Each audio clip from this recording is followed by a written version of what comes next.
Good evening.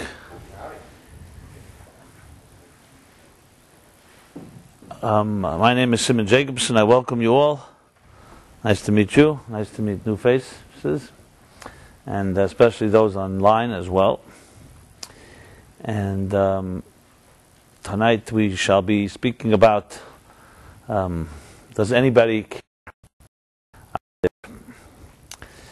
And the theme really is an outgrowth of a question that I have heard many times, many sad circumstances, but in general it's one of the big existential questions that we human beings ask, especially when we are hurting, if anybody cares.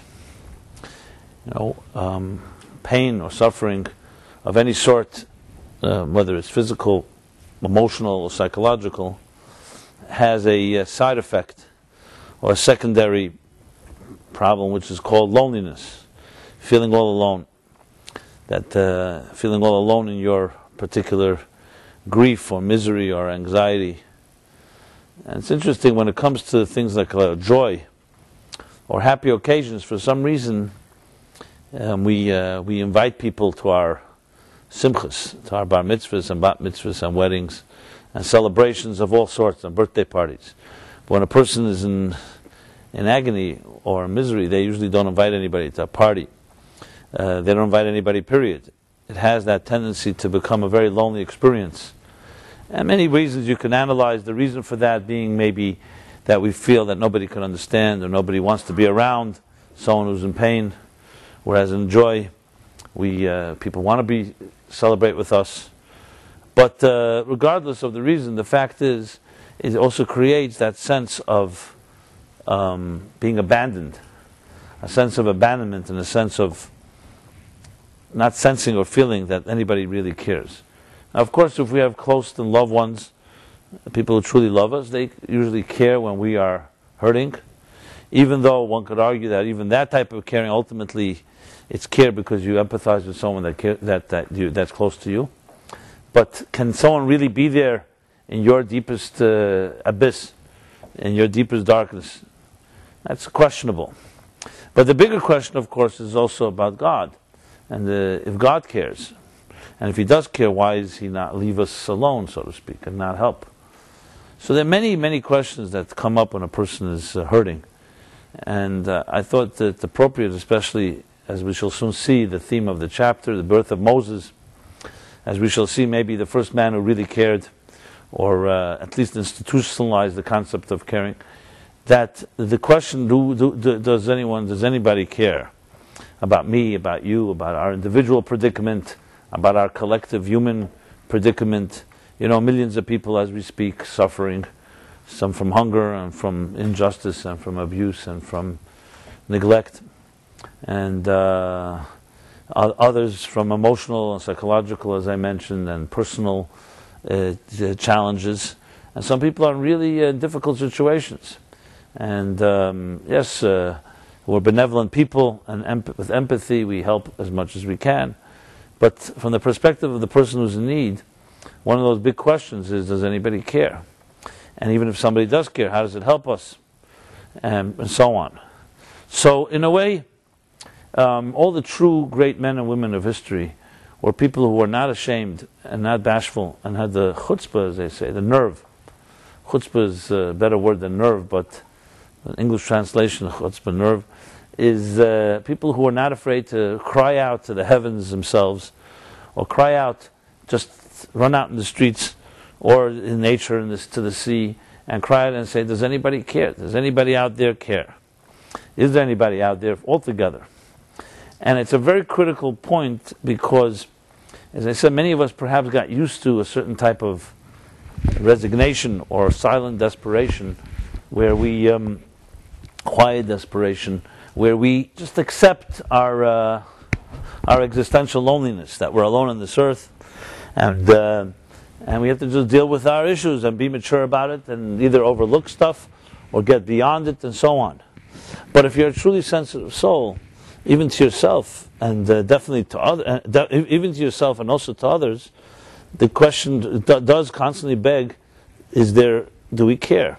Do we care about each other? Can we care? Is there anyone that cares? And I thought, as I said, that it's a very vital point, and I often like to choose topics here that others shy away from or don't want to discuss or don't know how to discuss, especially using Torah as a backdrop. And when you read it, you could see the Torah addresses this very point, this very sensitive point about caring.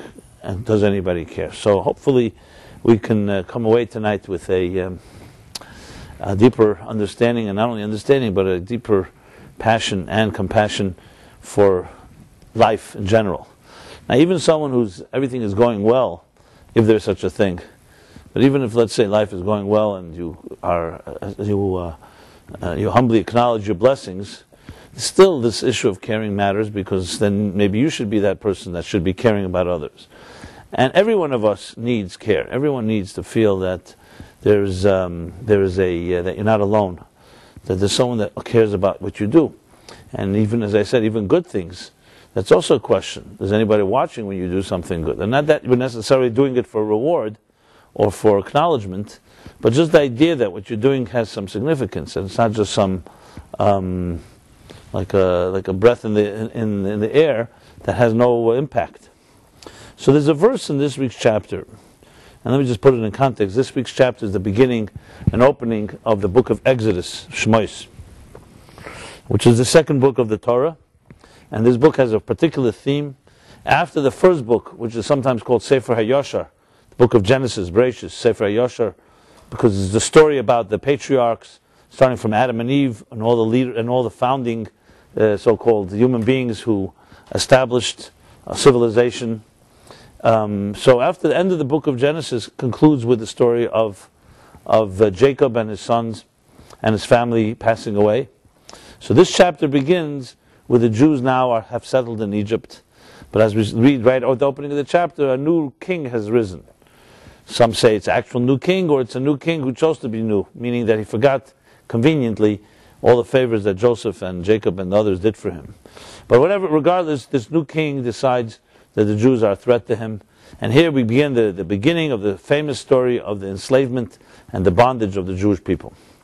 This is the first documented story of institutionalized discrimination, of institutionalized bias, racism, and to the point of genocide. So Pharaoh and the Egyptians plot and conspire to enslave and to essentially completely subjugate the Jews that lived under their domain, under their rule. And this exile would last for 210 years, until finally, after a whole series of plagues and events, Pharaoh and the Egyptians finally released the Jews. And Moses, who's also key part of the story, is actually born in this chapter. So in the same chapter that we read about the curse of the exile, of the enslavement, we also read about the Savior, the birth of Moses, the special man Moses, who would go on to be chosen by God, as the Torah this week's chapter elaborates, would be chosen by God to lead the Jews out of Egypt, chosen by God to be a spokesperson for God to Pharaoh and demand, let my people go so they can serve me.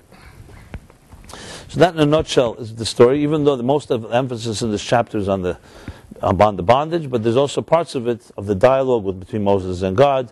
Some of these themes I've talked about in previous years, so I'm not going to go into things I've already said. They're all archived.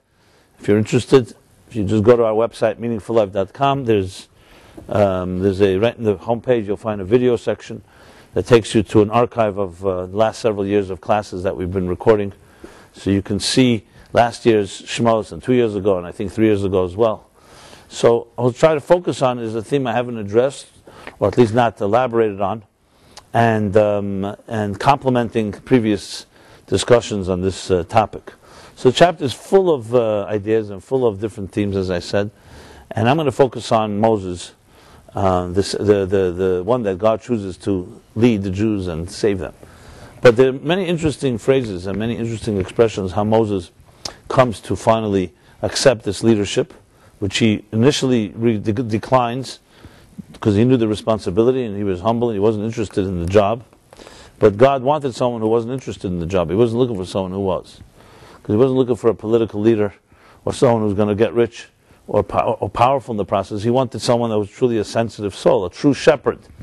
And actually that's how Moses is described in this chapter. Moshe HaYiroi was a shepherd. That's the first title given to him. He was a shepherd.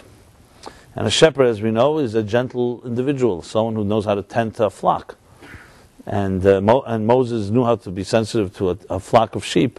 And with that, God recognized that he would also be sensitive to human beings.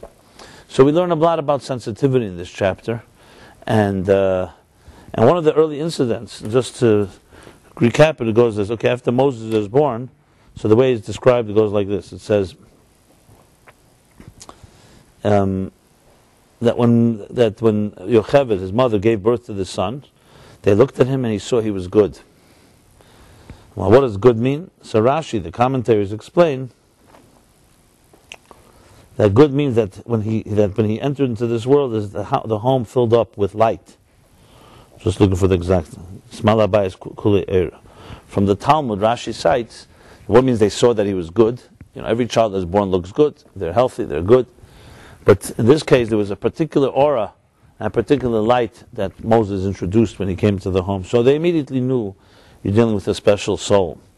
And they concealed him for 3 months because, as you know, Pharaoh decreed that all Jewish boys should be killed and thrown into the Nile, because his stargazers had told him that a man will arise that will dominate and will ultimately challenge Pharaoh's power, Pharaoh's leadership. So he came up with a brilliant idea. He'll just kill all the Jewish boys, throw them in the river Nile, so this Jewish boy will never grow into an adult. But in this case, they hit him, and finally his mother Yocheved found a way, because once he was 3 months old, they couldn't hide him any longer, and she crafted a small basket, and lined it with tar and with waterproof materials, and put it at the edge of the river Nile, and asked her daughter to go watch. Her younger brother Miriam would go watch this boy Moses from a distance. One day, the daughter of Pharaoh comes and she hears a child, and she sees this basket. So she reached out and brought this child back to her home, thinking of it as an abandoned child, and she gave him the name Moshe, which means in Hebrew, or an Egyptian, of the ancient Egyptian, because I drew him out of water. So the name Moshe means to be drawn out of water. And so from this child Moses grows up in Pharaoh's kingdom, in Pharaoh's palace, which of course just adds to the irony that the person that Pharaoh was trying to kill ends up being like his stepson, basically. And the story continues how they grew up. And then here's when I'm getting closer to what I want to address. Okay, so the child grows up in this home. We still have not yet heard about anything about this Moses except that he brought light into the world. So now it says, the Torah continues. I'm reading chapter 2, verse 11. So it happened in those days. Vayigdal Moshe, Moses grew up. It doesn't say what that means, how old he was.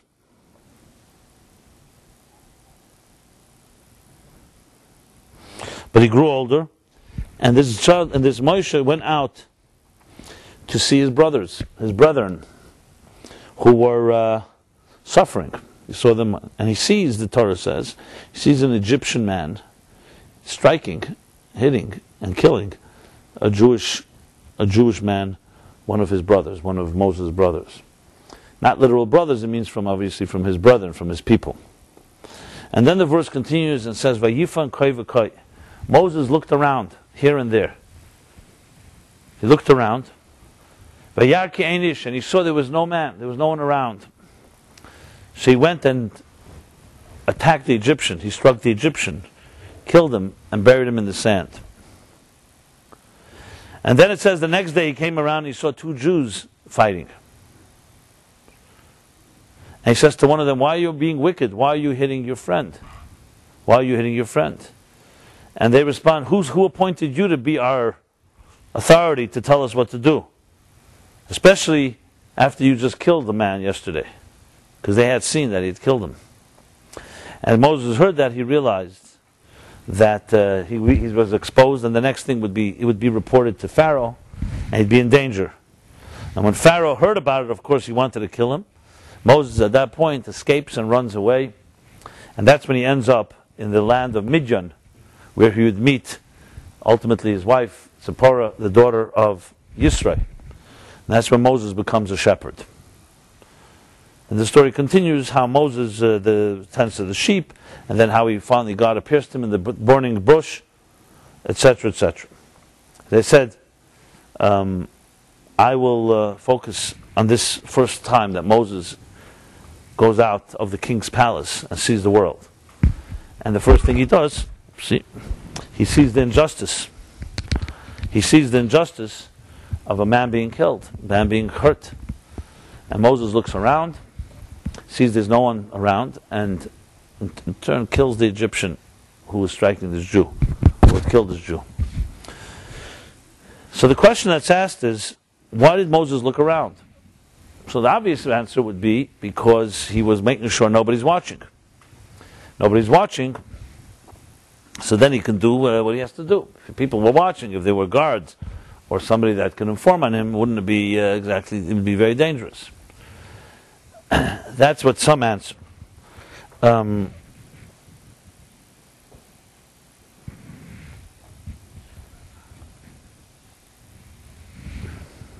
Rashi has his own interpretations, which I won't go into right now because it's not so directly relevant. But the return question is, firstly, we see it didn't help Moses looking around because someone was watching. The fact that he didn't see them meant nothing, because the next day he heard from people who said, we saw that you killed him. And more importantly, did Moses really care? What was it? It's about saving his own skin. If he sees an injustice, he sees an injustice. Why did it matter whether anybody's watching or not watching? He sees somebody striking another Jew. Why is he thinking so much about his own skin? So the answer, a very basic answer, which actually I heard it from my father or heard it from the Rebbe, is this. It's the first lesson in all empathy and all compassion. You may have heard of the Genovese syndrome, right? This is based on a woman, Genovese, who was murdered while there were other people watching.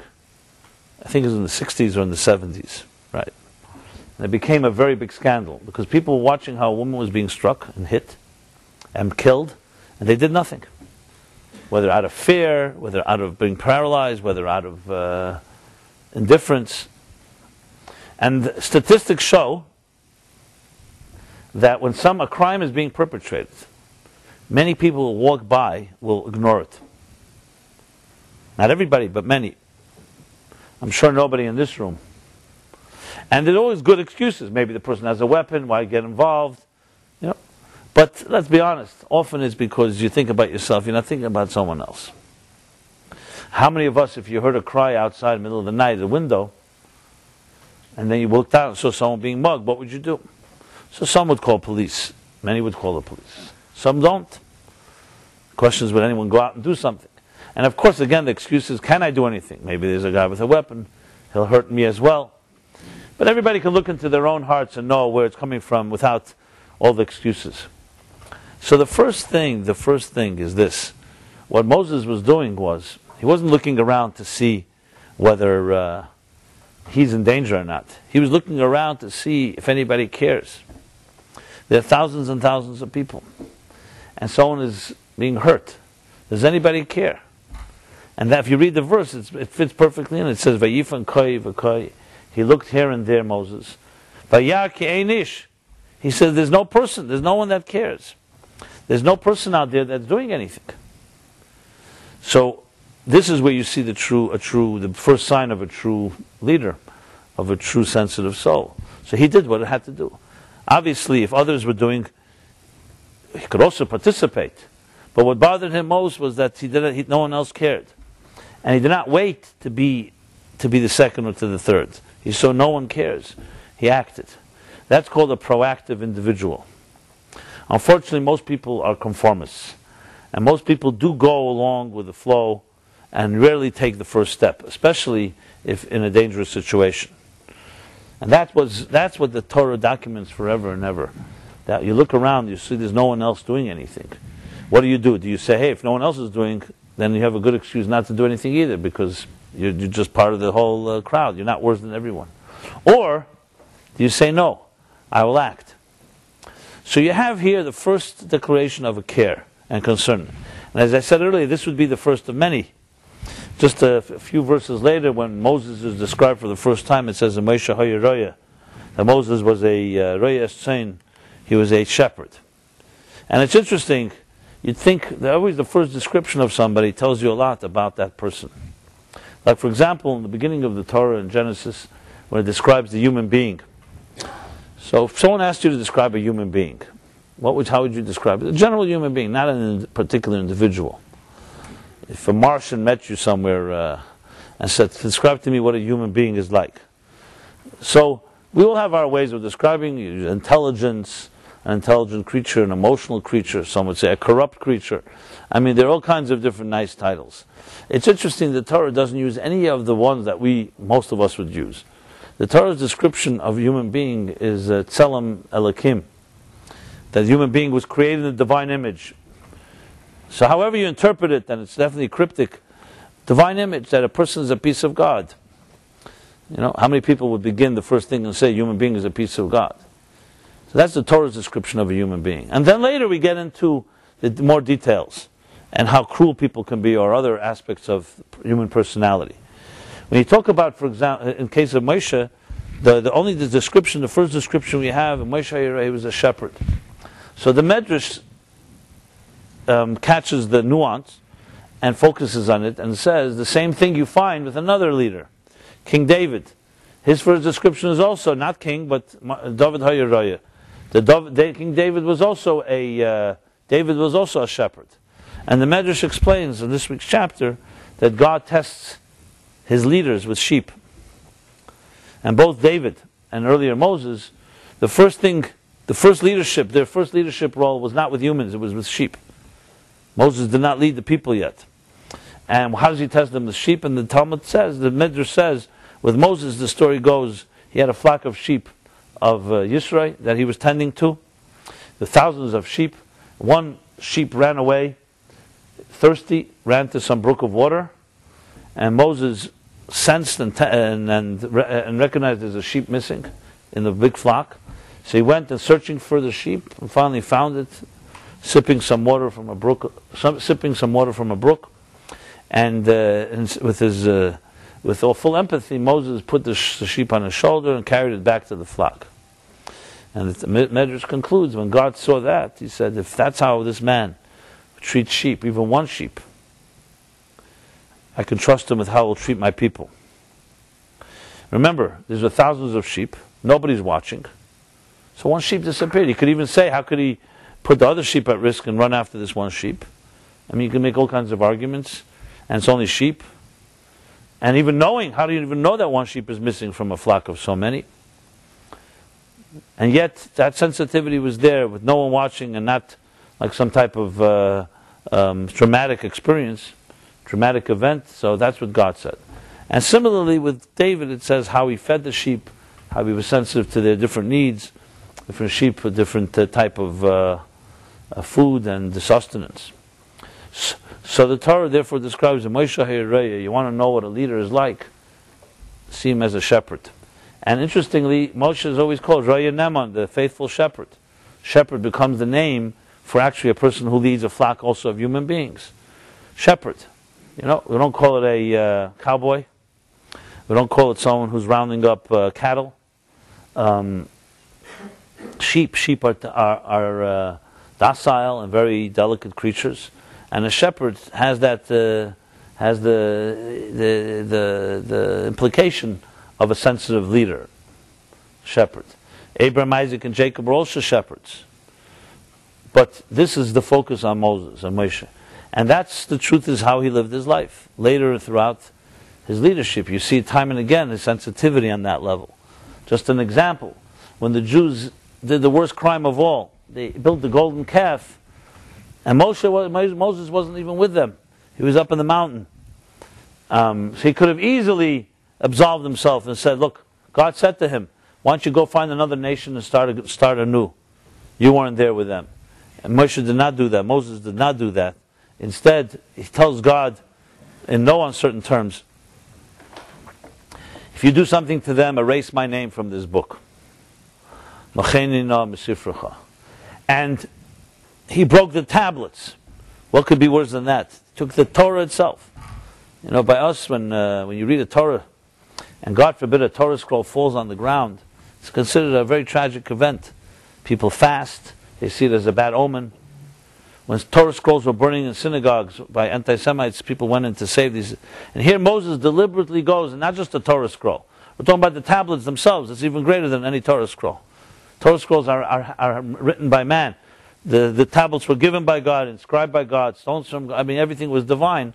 And he had no problem deliberately going and breaking the tablets. Many people think it was out of anger, he lost control. No, it was very deliberate.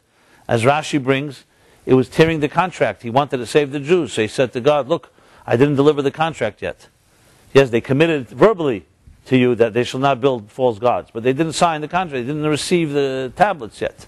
So by breaking the tablets, he essentially was showing God that the deal wasn't made, so therefore you forgive them, you can forgive them. Now, tell me, how many people do you know that would have such sensitivity? And especially to people who were deliberately did this crime. It wasn't like they made a mistake. They built the golden calf, a real idol. And only 39 days after they were told not to. And he put himself on the line. He's ready to break the tablets of God, break his own connection to God by saying, erase my name from this book of life. He's ready to give up his soul, not just his body, for the people. And that's all that God saw in him when he looked at how he tended to sheep. Now, it's hard to imagine any human being that has such sensitivity, because this requires a whole different level. First of all, must be a person that has unbelievable inner strength and confidence and doesn't feel compromised. You know, you have to have a lot of strength to be able to say, erase my name from this book. And he's speaking to God here. It's not some type of gimmick. God could have said to him, you know what, okay, I'll do it. But he had that deep faith and the deep love. And when you really love something, you're committed unconditionally, and you're ready to go all the way. And that ultimately, if you could say, Kavyachol, broke God's heart in a way. Because God saw, here's a man, he's ready to go all the way, a human being for other people. So obviously, how could God have rejected him? And in the end, and this is why Yom Kippur is the holiest day of the year, and we say, your Kol Nidre night, we say, Salachti kidvarecha, I have forgiven them, as you said, or as you asked. So ultimately Moses did prevail. Now it would be good to interview Moses and ask him, what did he know? How did he know that he would prevail? Why didn't he take no for an answer from God? But regardless, and there's many ways to explain it, you see here what means sensitivity. And why are we told about all of this? You could say we're not on that level. Who of us has such capacity? We hardly can take care of our own lives. Forget about being sensitive to others. Because it's not true. Each of us has, firstly, a Moses within us. Each of us has a great soul. And to false humility and suggesting that we don't have abilities like this, yes, we may not be on the full-blown level like a Moses. Obviously, there's one Moses. But these are lessons that we can learn about care and empathy and compassion. And above all, even if you don't always reach the level, at least know what the standard is. Know what's expected. Because even when you teach, for example, beginner students in music or art, so they may never reach what the great masters can achieve, but you still show them the great masters, because you want to show them what human beings can reach. No, they shouldn't ever think that you've reached there. You want to have as a backdrop what the paragon of excellence is. So even if we don't always reach there, to know what is possible, to know what has happened in history, teaches us a standard about what it means to care. So there's a story of one of the Rebbes. I've shared it here, but I think it's always very deeply moving story to me, at least, and hopefully to you as well. You let me know.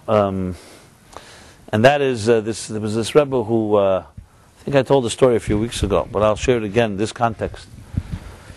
So as it is, a Rebbe is similar to Moshe Rabbeinu, a sensitive soul. Other souls come to speak to him about personal matters. So he had a line of people waiting to see him after the holidays.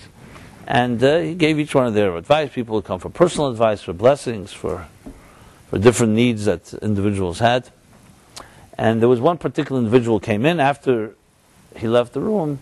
The Rebbe said to his assistant, he said, I need to take a break for a while. That he should stop the the line until he would give the signal to resume.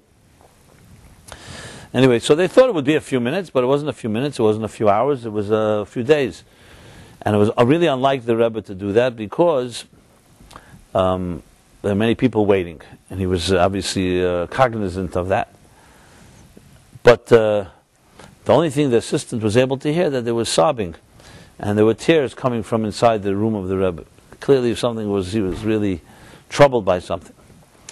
Anyway, after the time passed, he did resume, and then after the season ended, people went back home. The assistant asked the Rebbe, what happened? Well, if the Rebbe was willing to share what was the reason that he stopped, it was clearly not just he was tired or something like that. There was some deeper reason. So the Rebbe did share with him, and we know the story from this assistant, this Gabbai, the secretary. He said that when someone comes to see me, before I give advice about any particular matter that troubles someone, I look inside my own soul to see something similar that I need. Because if he's telling me about his problem, that means that I must have something that mirrors it in some way, maybe very subtle, but something that is similar. And once I can fix it within me, I can tell him advice of how to fix it within him. And there was this individual that came in and shared something to me that was so horrendous, so out of the pale of anything that I'd relate to. I couldn't find for the life of me something, even in the most subtle dakuzdiks, the most subtle, nuanced way within myself. But nevertheless, he came to me, so there was something definitely inside I needed to search. So I went for this profound soul searching. And it took me a few days to find it, and then I was able to continue. So, you hear the story, you talk about, there's a thing called therapists today, right? There are many therapists. Some say more therapists than clients. Some say all therapists are clients themselves. This is one of the ways they heal. However you define it, with transferences and counter-transferences, and Freudian and non-Freudian approaches. But it's an interesting thing because I always saw, if I was able to define what a real rabbi is, a real Rebbe is, a Moshe Rabbeinu, my immediate definition would be, well, here we have the word shepherd, but in more contemporary language, a soul doctor. A soul doctor. Yes, it's true that there are rabbis that are what we call poskim, rabbis that rule on legal matters, like judges or lawyers that will give you advice about a particular area. You don't necessarily have to be a soul doctor to do that. One could argue, at least. I don't know if that's correct, but let's just say someone to tell you that a chicken is kosher or not, or when Shabbos begins, or whether you're allowed to use this spoon that fell into a dairy spoon that fell into a meat pot or something. Yeah, you could argue it does not necessarily have to be a soul doctor and sensitive to like a shepherd. So there is a category of rabbis that are more technical rabbis, administrative rabbis. There are fundraising rabbis. There are pulpit rabbis, sermonizers. And there are also rabbis that are counselors and help, and hopefully can help people. But what is the epitome? What's the real definition of a Moshe Rabbeinu? What was his real role? So sometimes you'll hear Moshe was the lawgiver. He brought the law down to earth. God gave him the law. But that's not at all the definitions in the Torah. Here Moshe is a shepherd. When he was born, he brought light into his home. He was a person who cared. When you really look at the full sum total of Moshe, yes, he was a lawgiver, and he was a teacher, and a scholar, and a man of God, and a prophet, and a leader, and a king, and a whole list of things. But when it comes down to the essence of what role did he play, what indispensable thing did Moshe contribute that other scholars didn't? There were many scholars in history, maybe none as great as Moses. He was the epitome of a soul doctor. He related to souls. He understood with sensitivity what a person really needs. And that's why it also says that Moses was the humblest man that ever walked on earth, because humility comes hand in hand with that. It's not just about knowledge and power and abilities and skills. It's about a sensitivity. What did it take this Rebbe to say? Why does he have to? So he's a wise man. He's probably seen many problems in life. He has to go find it in his own soul. Who even stated that that's a requirement? It doesn't say anywhere in the Torah that someone comes to you for advice, you have to go find it within yourself. But it just shows the level of his commitment. Why is he chosen to be the person? Why is he listening to someone else's problem? It wasn't just the wise counsel, I'm giving you advice. Even if it's not condescending, even if it's said with full sensitivity, he didn't see it that way. So we're in it together. We're in it together. Yes, we're not on the same level. Maybe it's more subtle. But you have a problem, it's my problem. And I have to figure out how to fix it within me, and then I can help you fix it within yourself. This is the level of a true soul doctor. I've told the story to many therapists I know. And I asked them how they relate to it. Some did, and most didn't. Most feel, especially with secular psychology, they teach you this type of detachment. You should not personalize. You shouldn't get over-attached to your clients and because of all the obvious reasons. And there's even a justification, that's why you need to take money and be harsh about it to make sure it's a very professional relationship.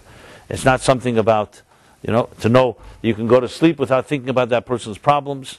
And there's much to say about that, because of course you don't want to become overwhelmed with another person's problems. You have to have a life of your own. But on the other hand, what happens, can a person really help heal another if you're not part of it? Can you really empathize properly? So I'm not getting now into a debate of the different therapeutic models. I'll just share the Taurus model. So I heard a rabbi told me, a rabbi in Tucson, Arizona. It's a friend of mine. So the Federation several years ago decided that instead of everyone submits proposals for different grants, the different Jewish organizations competing, they decided, you know what, instead of us having a small closed door meeting of a few of the trustees that decide where the grants are going to go, it's going to be an open meeting. Let the whole community decide. So they decided, they told everybody who wants money this year from the Federation in Tucson has to make a proposal in front of the entire public. Whoever wants to come. It was a public event, and different organizations explain in 10 minutes why you should get money. And let everybody hear it, and then we'll get a consensus, which will, of course, make it a lot more open. People won't complain. The majority wants it. So of course, everyone, this is not a lot. In other words, you can't just use it to pull strings and protect you and all the things of finding 2 or 3 people you know. Here, you had to really make a presentation that the public would like.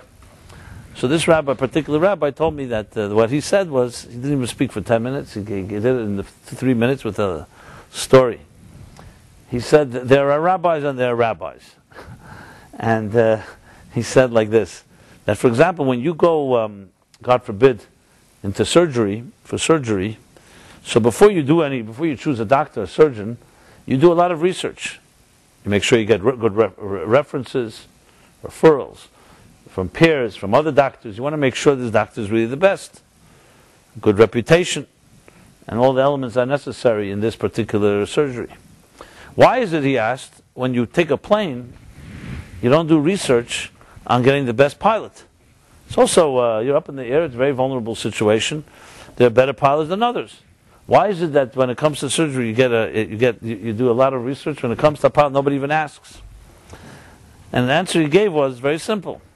Because when you're doing surgery, at the end of the day, after the surgery, the doctor's going home to his family. If something doesn't work out, you're the one that's lying on the slab, not him. With a pilot, if the plane goes down, he's going down with you. So it's a whole different story. So he said, there are rabbis and rabbis. He said, I was educated that I'm in it with you. There may be better rabbis who are better surgeons, and they're better orators, and they're more experienced in administration. But I was trained to be a rabbi that's in it with you. If you go down, I go with you. If we go up together. That was what he said. Now he got a nice good grant. He didn't even need to have a very detailed proposal for that. Just for I think for his originality, it was worth. Now he's a rabbi of that nature, so he did deserve. And I'm not suggesting others are not. But it's a whole different way of looking at things. You see, we live in a world, whether we embrace this the theme of survival of the fittest or not, we live in such a world. It's called the dog eats dog world, the rat race. So even if you're a sensitive person and you resist and are repulsed by the concept that everybody's out for themselves and it's a survival of the fittest, even if you're repulsed by it, but there's a world that runs by those rules. Ask a lot of people in the finance industry, especially in the last few years, the pressure that's placed upon you to compete with your peers, how it's built into the system to be ruthless. So people are more sensitive, some of them drop out and just can't handle it, but many learn to become more callous, and that's it. They say, hey, when you're with the sharks, you got to swim with the sharks, you got to be a shark. And hopefully when I get back home, I can shed the skin. Either you can or you can't. So there's almost a subtle justification of a compartmentalization between how you are in the harsh marketplace and how you are in your own so-called personal domain. Whether that's healthy or even true is another story. But it definitely compromises everyone. So again, no matter who you are, even if you're not embracing the philosophy of survival of the fittest, there's so many elements that are built into the infrastructures in the world we live in business, in marketplace, in negotiations, and almost everything, where there's this constant tug of war, and that if you don't fight for yourself, you're not going to be aggressive, no one's going to do it for you. Empathy is not rewarded in this world, let's put it that way. Sensitivity is not what's cherished. Yeah, once in a while you get this empathy award or something like that, but it's also almost something, if you read behind the scenes, people are crazily competing for who's the most humble person or something, you know. Like that story with the two rabbis, you know, the rabbi, the gabbai, and Yom Kippur are beating their chests. One of them is saying, look, I'm nobody in face of God. And his assistant rabbi, the gabbai, is also doing the same thing. And then some simpleton sees them doing it, so he also starts beating his chest and says, I'm nobody, look, I'm nobody. And the rabbi looks at the gabbai and says, look who thinks he's nobody, you know? Okay. So you have, the bottom line is that the true empathy, those the unsung heroes, people who have that quiet nobility, that help each other, that you don't hear about, is not something, that's why they're called unsung. Not something that you hear about because this world isn't what's called chitzenius, superficial, externals. It has to look dramatic, glamorous, stuff like. We live in a world that's consumed with visuals, consumed with television, images. And I'm not saying all images are bad. There are sometimes images of great nobility and beauty that do seep through. But the majority are not. The majority are staged. It's called reality TV. You know? I love that one. Like, what do you need reality TV? Reality is reality. What do you need it on TV for? But that's what people want to see. They want to see reality TV. So reality has now also become a manufactured thing. You know, like a planned spontaneity type of situation.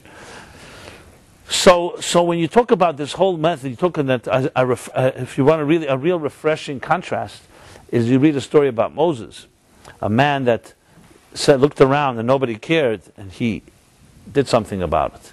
The shepherd, when no one's watching. You know, these quiet little things. He's up on the mountain with God. Who wouldn't even know? If the Torah didn't tell us the story, we would never know what price that Moses paid. And he didn't do it for an award. He didn't even know that it would be documented, and it was. So these are leaders, or this Rebbe that I told the story about, looking for it in his own soul. It requires not just an empathetic person to do that, it requires a godly person. So the true definition of a real rabbi is a soul doctor, is a person who is sensitive to souls, sensitive to his own soul, understands that every soul is indispensable, the dignity of every individual's unique contribution. The Talmud in Brachos, interesting, probably you may not have heard of this, there's a blessing you say, the Talmud says, that when someone sees 600,000 people, in Talmudic language it's called an uchlasa, is 600,000 people. When you see 600,000 people, you're supposed to make a blessing. The blessing is Baruch Chacham Harazim. It's a blessing. What does it mean? The blessing Baruch Chacham Harazim, the wise one of secrets. Chacham Harazim, someone who knows secrets. Chacham means a wise, wisdom, Razim of the secrets. Now, Moshe Rabbeinu is considered to be a person like that because he led the 600,000 souls out of Egypt. There are many more people, but 600 we call central souls. Okay. So Rashi explains what's the secrets exactly. So you see 600,000 people, you got to just walk through the streets of Manhattan. Any daily basis you see 600,000 people. And we're not necessarily all of us who see it are Chacham Harazim, are the knower of secrets. So the explanation given is really unbelievable. The answer is this. It's not someone who sees 600,000 faces or sees a group of 600,000 people. It's somebody who is sensitive to the 600,000 different types of personalities and sees each one as unique and is able to contain them all. So most of us, I don't know, there are no statistics for this, but most of us, if you looked at your circle of friends, everybody has a circle of friends, hopefully. A circle of people you hang around with. It could be relatives, friends, whatever. You'll find that usually they fit into a few categories, so for a few personality types that are either similar to your personality, meaning things that you find common denominator with them, or even if they're not similar, but they have complement. So you relate to them. There's something they give, you give, Could even be opposites, but there's still some type of commonality. Yes, it's often school chums from people from school that you knew, that which can be incidental, but the bottom line is it's usually certain types of personality. There's some people you're just never going to hang around with. They're so out of your league, or something people you don't identify with. And I'm not even talking about good or bad, whether you like them or not. It's just not your cup of tea. So for somebody to be able to appreciate 600,000 different types of personalities, that's like almost impossible. Most of us could tolerate, as I said, 2, 3. But there's some people you'll just never relate to. Look at the political spectrum. You see people on the hard right and hard left, there's no way they're ever going to get along. They can't even agree to disagree. And they each think that the other one's completely off. You ever have an argument with somebody who simply does not get what you get? You're convinced that you're right. That person's convinced that you're absolutely wrong. And I'm not talking about some factual thing, like a position, how to look at things. Just engage someone about, let's say, about Israel and peace. There you go. You'll find what I'm talking about. Or some other good, interesting, hot-button issues. Politically incorrect topics.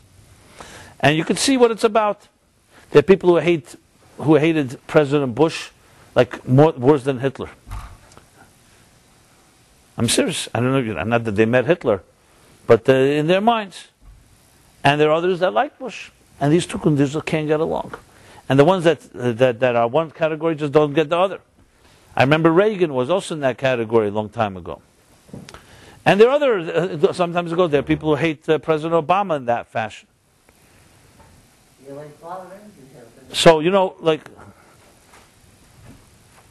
I always like to say when I meet extremists that I thank them both, because if you want to know what the middle of the road is, you need to know what the sides are. So you need to know what the edges are. So they help us understand the extreme edges, so then you know where to drive. So it's important to have, they call the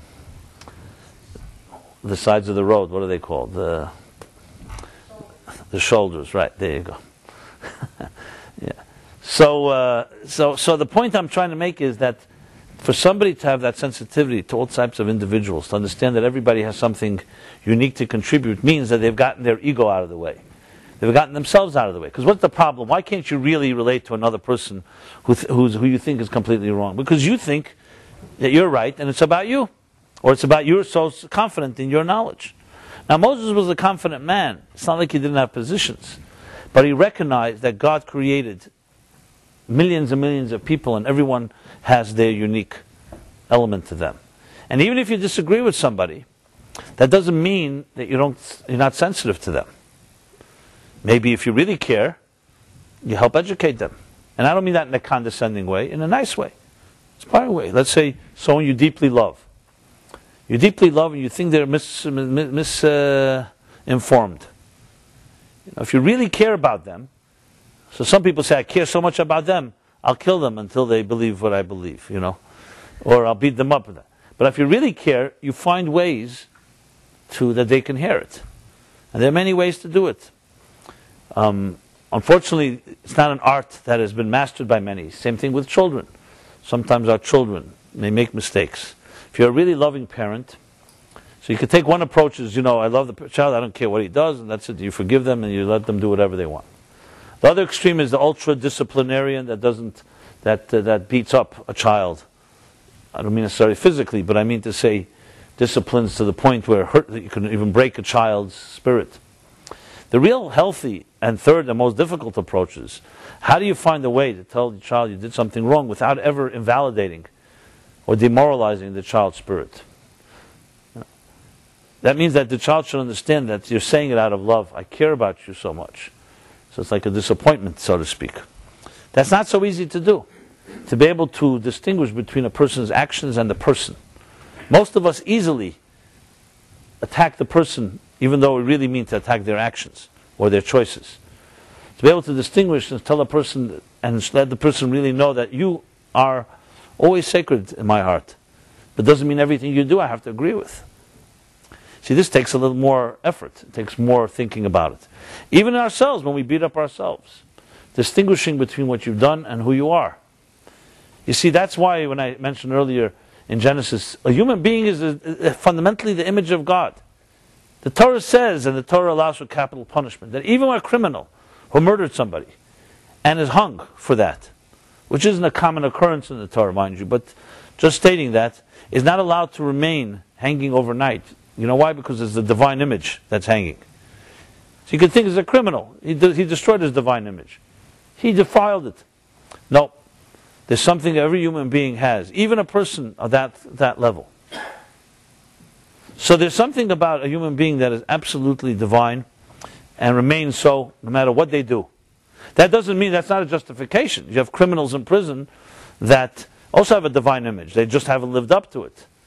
But to say that that person is a lost case or damaged goods, yes, if they're a danger to others, sometimes you have to lock them up because they're hurting others. But that doesn't mean that their divine image has disappeared. It just means it's concealed. The point of all of this is what a soul doctor is about. They understand this secret of the soul, the secrets. Chacham harazim. And when you begin to learn, you have that maturity. That's what a true leader is. A leader is someone who's not impatient with people that are not at his speed or level. It's someone who understands everybody's role and trying to lift them all up step by step. And yes, when time comes to reprimand or to rebuke or to say something stronger, if that's what's required, you do that too. But not out of your anger or because of frustration, but because that you've calculated that's what's necessary at that moment.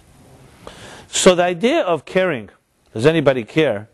Why it's relevant to us is because we live in a world really that nobody cares much, to be very honest. It's like I've told the story many times about that woman from St. Louis who wrote to me.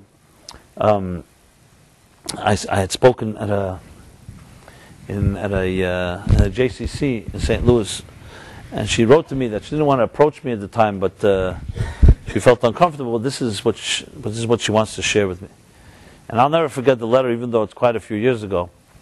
She writes that she wrote that I'm a 47-year-old executive who by all standards is very accomplished. I made money, I'm ambitious, I'm very well connected, I've built up a lot of equity on many levels. But she said beneath the surface, beneath the veneer, lies a woman in shreds. Because you see, when I was a young child, this is her letter to me, I was abused, sexually abused, emotionally, psychologically, and it left me basically dead. She said, my soul was murdered. I've tried all types of therapy, and relationships don't work. Intimacy, I don't trust, people don't trust me. Everything's very distorted. But what do people like me do? She writes to me, when there's lack of outer control in your life, when there's lack of inner control in your life, you create outer control. So I became very driven, I climbed the ladder, and I've become very super ambitious and powerful and all that. It's just a way of some kind of sugar coating to try to make me feel a little better about myself. But in truth, it doesn't really help, because within, I constantly loathe myself. And every day is a fight to wake up, a fight against suicide at times. And that's my life. I've long given up hope, she continues. But then someone gave me a copy of your book, Torah Meaningful Life. So though I'm Jewish, I'm not affiliated. And so I was like skimming through the book, and one line jumped out at me. And the line was, birth is God saying that you matter. And she said, I read it again. Birth is God saying that you matter. And like a silver bullet between the eyes, something struck a deep chord inside of me that I never experienced before. And I read it again. Birth is God saying that you matter. And I will read this line the rest of my entire life. Suddenly what struck me was that despite what my parents told me about how worthless I am, despite what I experienced and endured as a child, despite what the world tells us, that the value that each of us has is no more than a statistic on someone's balance sheet. These are all her words, by the way. Despite all that, I matter to the one that matters most. Despite the fact that people tell us that our value is based on our looks, our youth, productivity, performance, social circle, I matter to the one that matters most, God, who said that because by virtue that I gave birth, that you were born, that I put your soul on this earth, you are indispensable, you have something unique to contribute, and nobody could ever take it away from you because no one gave it to you. And then she concluded her letter to me saying, listen to this, so though I have many years to heal, but for the first time in my life I have hope.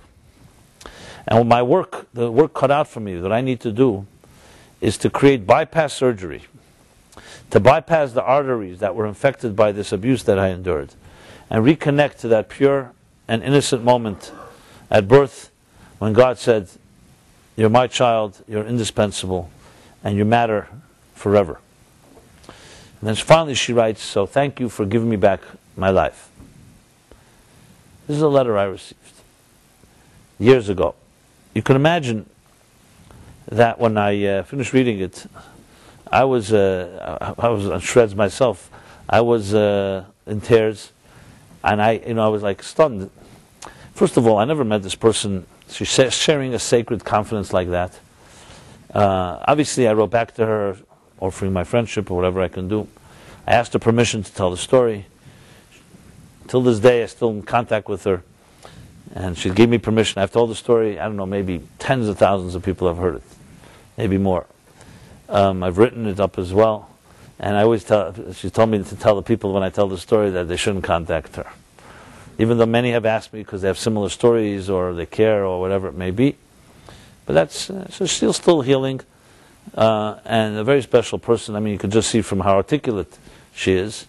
But she went through the fire, so she has the ability. And I've learned many things from this letter, from this person, till this day. But I learned, you see, I began to think about it over the years. It haunts me all the time. As I tell it now, it still haunts me what her words. Because what she was saying was, and I started asking people, and I ask you too, I started asking audiences everywhere I went, I would say, so, do you think you really matter?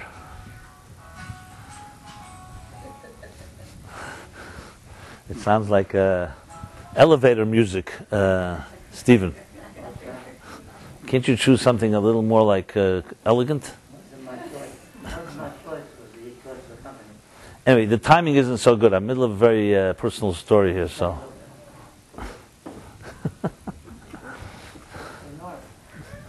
Should all ignore it? Yeah. Anyway, so I ask people, so do you think you really matter? Think you really matter? So of course the knee-jerk reaction, everyone says, of course I matter. I have a healthy ego. I've done this with my life, accomplished this, and I have this, and I have children, I have this, awards. Some people start pointing to all the things on their table. It's very, it's allergic, right? Contagious is the word I wanted to use. I'm allergic to it. That's what I wanted to say. So people's knee-jerk reaction, of course I matter. I matter this. So then let's rephrase the question, which I always do, and then people get a little more edgy in their seats. I say, if you were never born, would it make any difference to anybody? Some audiences I add, would it make any damn difference to anybody? For emphasis. In other words, you see, once you're here, we all justify our existence. But if you weren't born, remember, it's no tragedy because nobody's expecting you. So like, is there any real value to any cosmic absolute value, or is it all circumstantial value? Yeah, of course you're here. Of course, a person has children or is a child, or has loved ones. I'm not going to say that don't matter. God forbid, as a tragedy strikes, people are going to cry, and this is a person is a very valuable person to the people I love. But is it a cosmic value? Is it just a personal, biological thing, or is the world missing something if you're not here? And if you didn't arrive to this universe in the first place, would it make any difference? And here, the question is more complicated, because then many people will say, I don't know if it would make that much difference. Maybe not. While I'm here, I'll try to do my best, maybe make a mark in this world. But remember, if you don't really matter absolutely, and I don't mean circumstantially or relatively to a particular given situation, then how invested can you really be in what you do with your life? If someone, for example, said, listen, we need you to come tomorrow morning, 6 a.m., we're going to do something very important, we're going to visit needy people, whatever. 6 a.m., you usually have a plan, 6 a.m., some people are turning over, some people are pressing the snooze button, some people are going to work already, some people aren't even thinking of turning over yet. We're not going to ask everybody where they are at 6 a.m., so don't worry. But, so then you say to the person, so you really need me? And they say, you know what? If you can't make it, it's also fine. It's very motivating to hear that, right? That you really. But if someone tells you, look, we can't do it without you, even if they don't mean it, but you think that they mean it, it's a whole different story. You can't do it without me, then I'm necessary. If I'm necessary, I'll be there. So if you think of it in a philosophical, psychological sense of it, if you don't really feel that you're absolutely necessary, then ultimately you're negligible. And how committed? If things don't work out, fine, so it didn't work that way. And I would think to myself, and I say this, this woman did not have the luxury of growing up in a loving home. It's like the eclipse of the sun, or now the eclipse of the moon, or whatever eclipse everyone's talking about. You appreciate sunlight much deeper when you see an eclipse, because the eclipse covers up and then you see other elements. Same thing with the psychological darkness in a person's life. I grew up in a home, I'm the oldest of 5 children. And my parents, my father is now in heaven, my mother's on earth, may she be well. And they say no family is completely functional, but relatively there's functional, there's dysfunctional, and there's dysfunction. Grew up in a home, and I would say relatively healthy home. Let's put it this way, I never had the problem that loathing myself. I was loved, I was cared. Perfect, I don't know, but definitely not what this woman describes, and many others have endured. So it's hard to imagine. So yes, I'm the oldest. Oldest is a little spoiled, Ask my siblings. And they're not in therapy for my father now. I'm the surrogate, So, you're mad, of course. Your mother tells you she loves you, your father tells you, people tell you. But I started thinking to myself, so do I matter because my parents told me that I matter and because people around me care about me? Because what happens one day, God forbid, my stocks go down and they decide they don't love me so much. They say they don't love you so much. So then I don't matter that much? Is it all based on what other people? See, this woman didn't have that luxury. So she could turn only to one place, to real truth. When she finally discovered it, she realized, you don't matter because other people tell you. It doesn't matter about your looks and productivity and the statistics, as I said, or what your parents. Obviously, it helps if you have nurturing parents, and I would not, I would never want to replace that, and I wish she had that. But after the fact, she came to realize a truth that most of us don't come to realize, because we're blessed.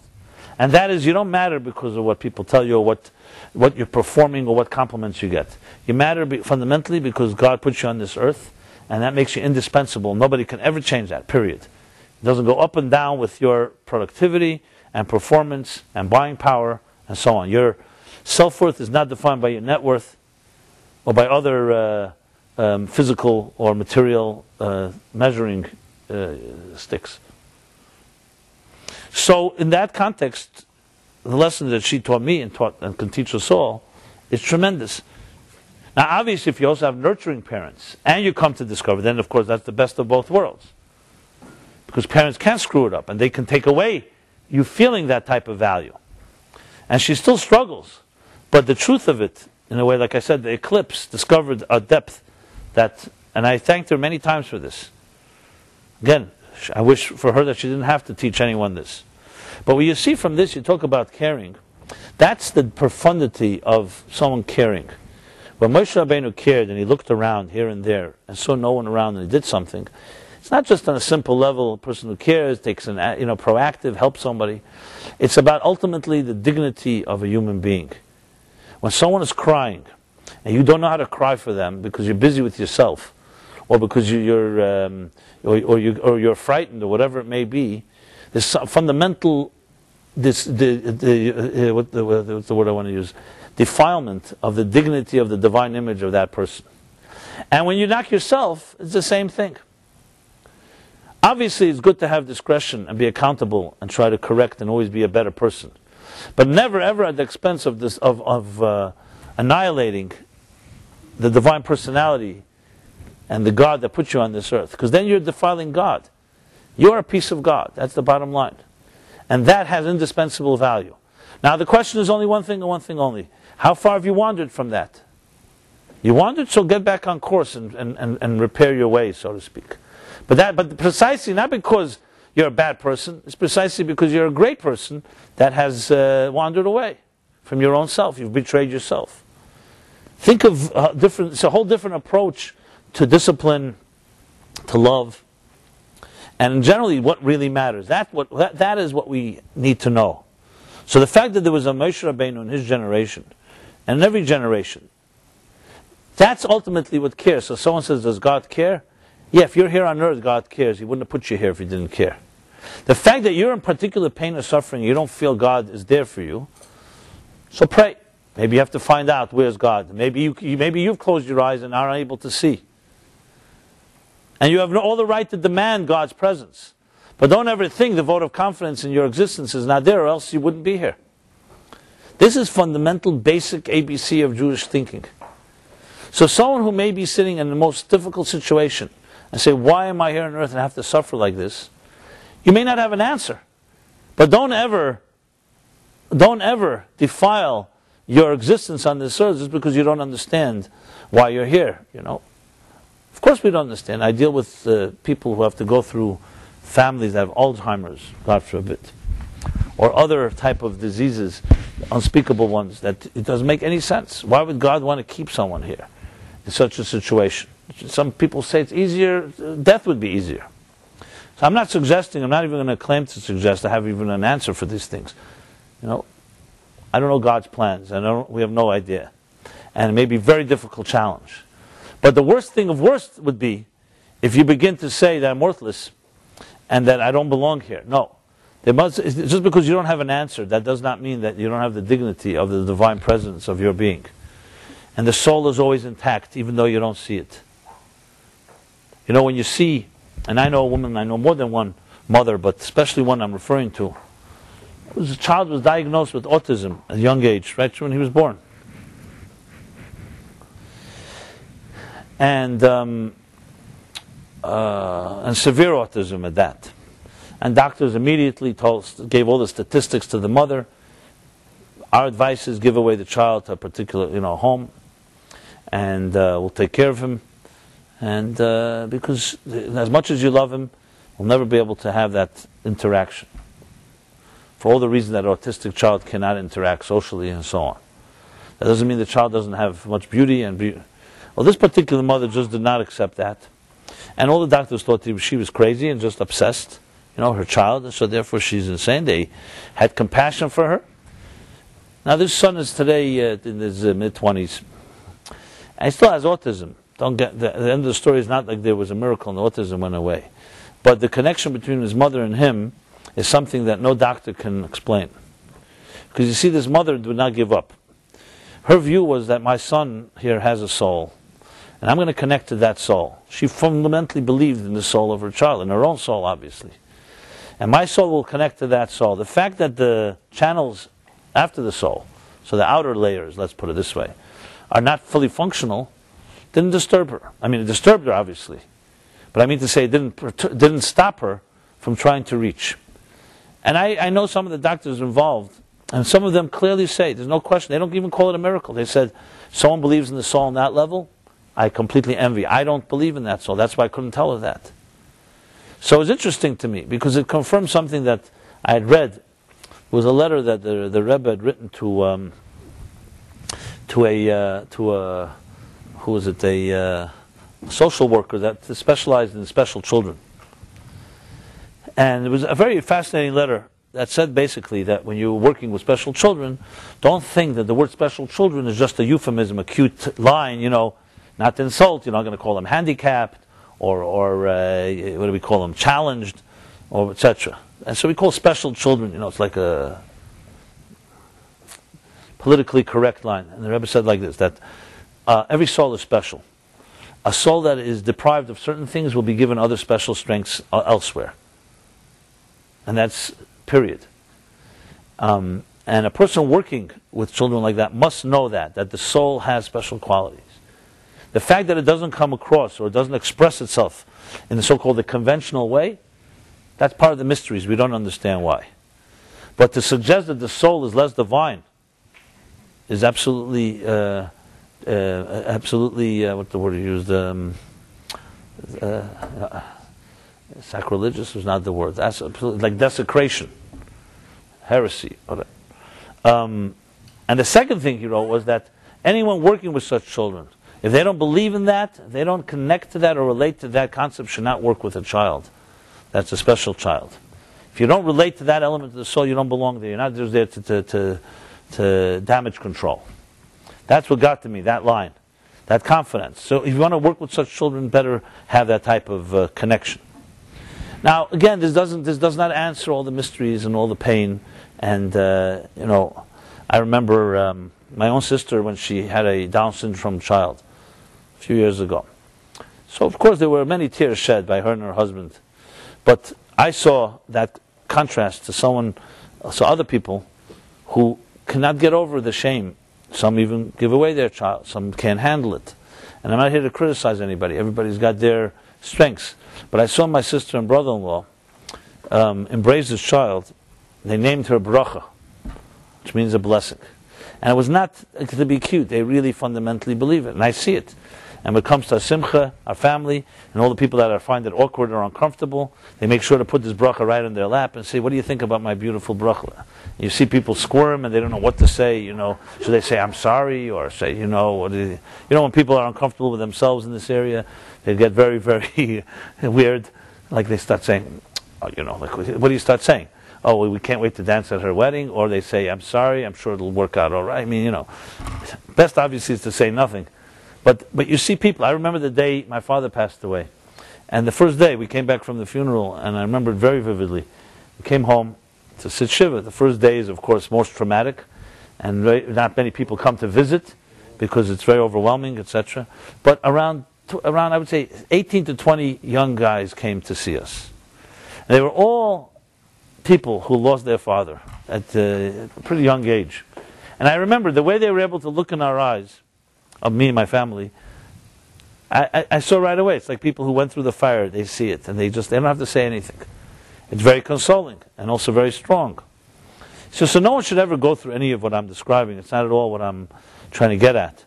But unbelievable lessons of care, empathy. And I don't mean it just in the simple sense of the word.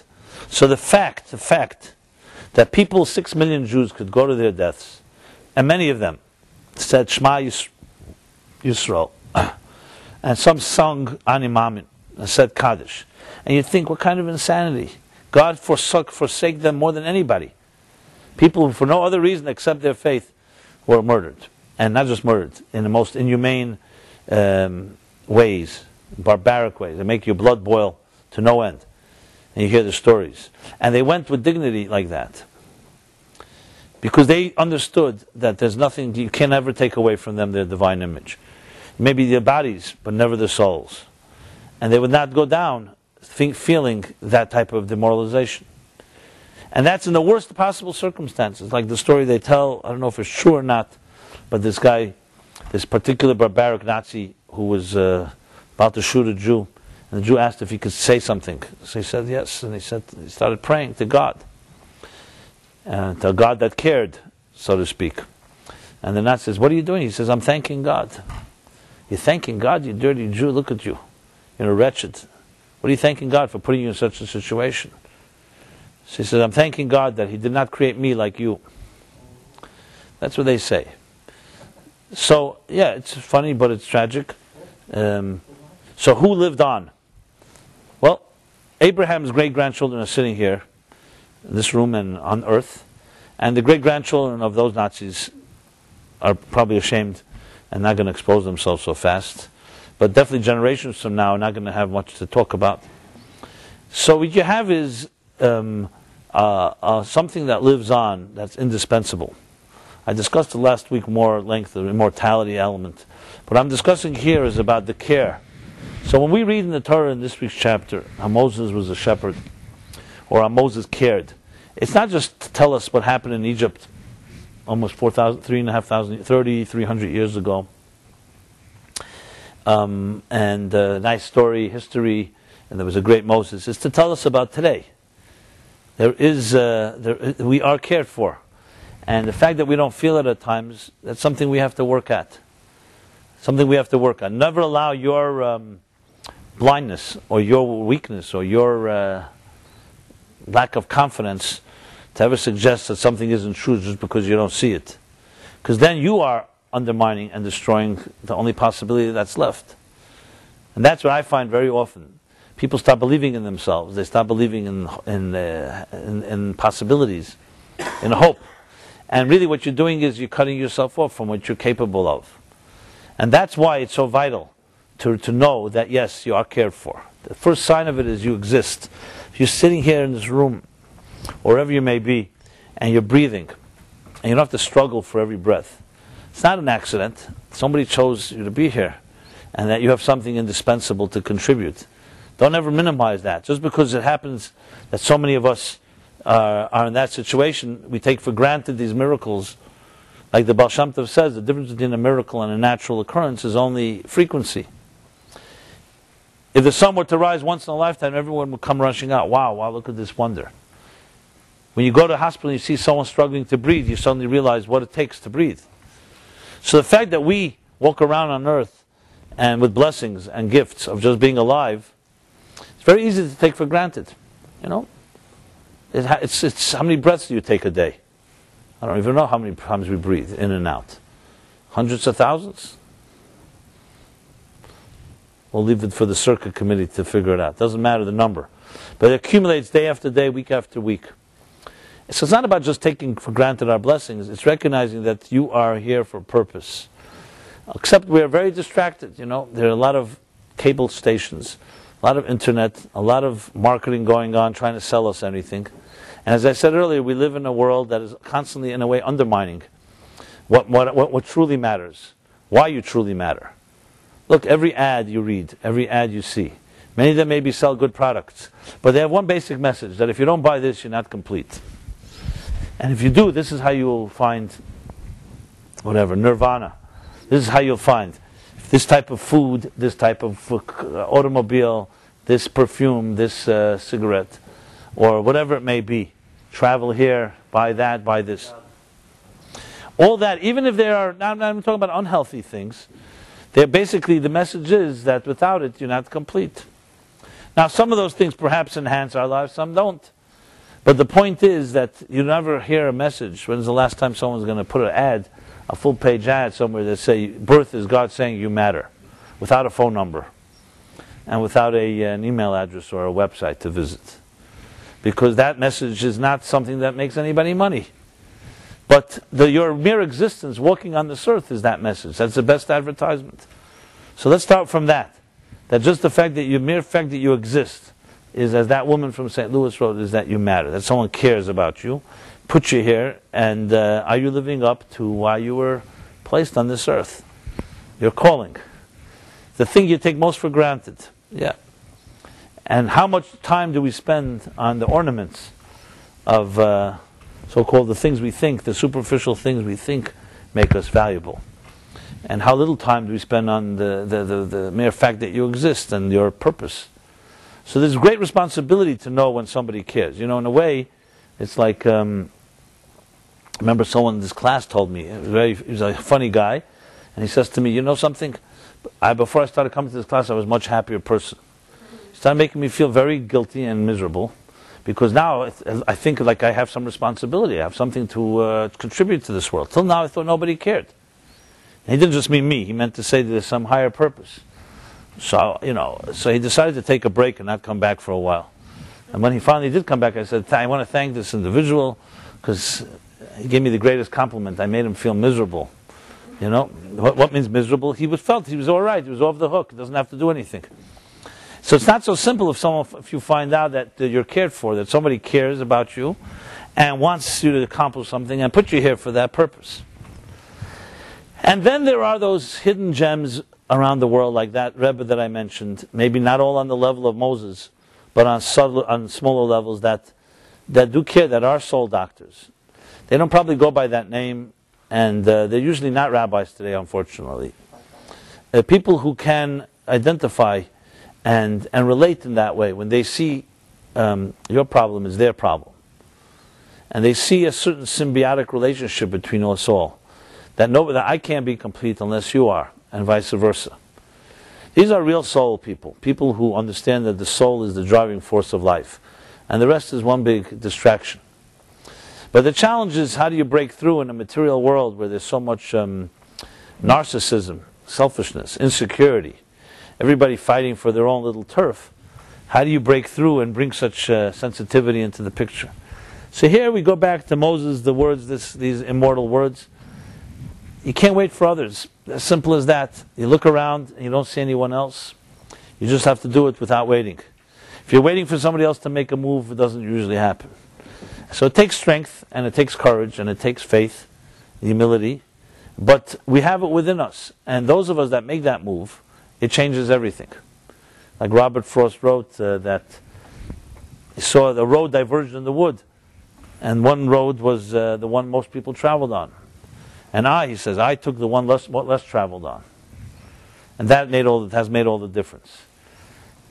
And I know it sounds very glamorous. Everyone would say, I'd love to take the path that's less traveled on. But then why would it be less traveled on if everybody feels that way? It's just like if you make a questionnaire and say, how many of us are conformists? Nobody's going to fill it out. So we have 6 billion nonconformists on this earth. Somewhere there's a conformist, I'm sure, here and there. But the fact is, conformists don't like to call themselves conformists. They call themselves practical, realistic, or whatever you want to call it. I mean, there's many words for it. And I'm not here to, again, challenge or criticize everyone, but every one of us is going to have a time you're going to come to a crossroad, a fork in the road. Yogi Berra said, you come to a fork in the road, take it. Right. What I say is this. You're going to come to a fork in the road, me and Yogi Berra. I'll tell you what he said now, Rabbi Jacobson says like this. That when you come to, everyone's going to have a fork in the road, and it's going to be a question whether, like Moshe Rabbeinu here, Moses here, you're going to look around and you will not see anybody else that cares. Will you care or will you not? And it's not going to be popular because no one else is there. You're going to have to make a choice and a move. And you have these, almost every day you're presented with situations like this. Whether you like to know, whether you like to hear about it or not. Situations where something will come your way and others either won't notice or others won't care, and you're going to have to make a choice. Now, I'm not suggesting we're always going to make the right choice, but at least feel guilty about it. Let's put it that. I'm just kidding. I don't believe in guilt. At least know that the standard is, like it says here, Moses looked around here and there. He saw there was no one that cared, so he went and did something. I'm not suggesting we have to go kill Egyptians or do anything of that aggressive mode, but it's the symbolism of it. It means making a move, protecting somebody, saying a kind thing. And of course it goes deeper into what I said earlier of relating to that, recognizing it's part of you. Why do you think one of the reasons we break a glass under the chuppah canopy? Because we care. You break a glass. Why would you break a glass, which is a symbol of the destruction of the temple, at the high point of a couple's life? There'll be plenty of reasons throughout marriage to break glasses. Why do you have to do it right at there's no higher point than that. At least let them, at least for the chuppah, feel happy and complete. No, you right away have to break a glass. So some say the reason is that later in life, when one of the spouses breaks something, you're going to say, mazel tov. So you'll see that a positive thing. But there's another reason. The reason is like this. Those people who remember at the height of their own joy that there's someone broken out there in the world show a certain humility. It's not just about you. You may be right now very joyous, but there's someone else that may be broken. The world is not complete. And therefore you can't be complete.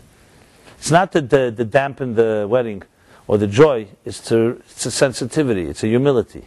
And the interesting thing is, those that remember in their own joy, heights of joy, someone that's hurting, then the day comes when you're not in the best mood, you will also be remembered. Because you'll see people who celebrate 100% and don't leave room for anybody else. Then when they suffer, they also suffer 100% and don't leave room for any other option.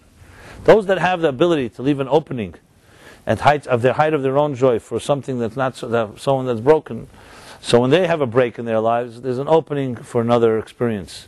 And recognizes it's as I said, symbiotic. It's like a tapestry, and each of us balances out. We all complement each other. Different musical notes in one large composition. Just because in a great, beautiful composition you have sad notes, that doesn't mean it's not part of it. It's all part of the whole thing, and one sound leads to the next. So each of us is part of this bigger picture. Some of us intellectually understand it. Some don't even have that, but let's start with intellectually. Some of us emotionally get to that point. And obviously, Moshe Rabbeinu is fully cognizant and fully emotionally aware of that type of relationship. He's able to see not fragmented pieces, but that we're all part of one whole. And if one toenail is hurting, the whole body hurts. The same is true on a cosmic level. So there are many lessons to be taken from this. And bottom line is, yes, someone does care. And then every generation there are those that express that care. And beginning from starting to express the care for ourselves. Even though it sounds odd, but sometimes we can be our own worst enemy. You undermine your own particular value, and you betray yourself, and you don't care about yourself. Even though it sounds like, how would a person not take care of themselves? Because our blindness, our distortions can create a certain type of self-defeatism. So the key is to hang around and be around people that are soul doctors or soul people, and above all to take initiative ourselves. Nobody here is too small to be able to make a move. So with that, may I say that we should all have a very caring week and sensitive one, and maybe rethink our place in this world and rethink our own potential and possibilities within. And you'll find opportunities tonight and tomorrow morning and throughout the day to implement some of what we discussed here. And each of us with a little Moshe Rabbeinu inside of us, everyone a small Moses, accumulatively can achieve unbelievable things. But even individually, we can do the same. All you need is to take that initiative, and you could change another person's life. So, I want to say to everybody good night on that note. Tomorrow night, Philip will be giving his class at 7 p.m. Philip Namaworth, a colleague of mine and a student, longtime student, who has his unique way of bringing these ideas relevant to people's lives. So that's 7 o'clock tomorrow. And we are planning some new programs very soon, so keep your eyes open for that. Let's see here. We will be on this season, even the holiday season. Next week I'll be here as well. And of course, if you can't make it to the class, it's always broadcast online, as well as archived, so you can access that. And if you haven't left your email address, please give it to Belleville, right here. And we can keep you in touch and connected. And even through email, you can also express care for each other. I also want to say that since we're at the end of the year, even though I don't like to make appeals, but you need to do it sometimes as well. It may be a good opportunity if anybody would like to help us continue our work financially, to make a tax-deductible donation to the MLC, the Meaningful Life Center, either here at the class or you could do it online. And we'd appreciate that. There's times, to help us continue, as I said, our work. And as always, it's a great honor to sit with kindred spirits and souls, caring souls, And may we all become a little more sensitive and caring for each other and for everyone else. And like a ripple effect, it has its cosmic implications ripples throughout the universe and beyond. So thank you, and everyone have a great night.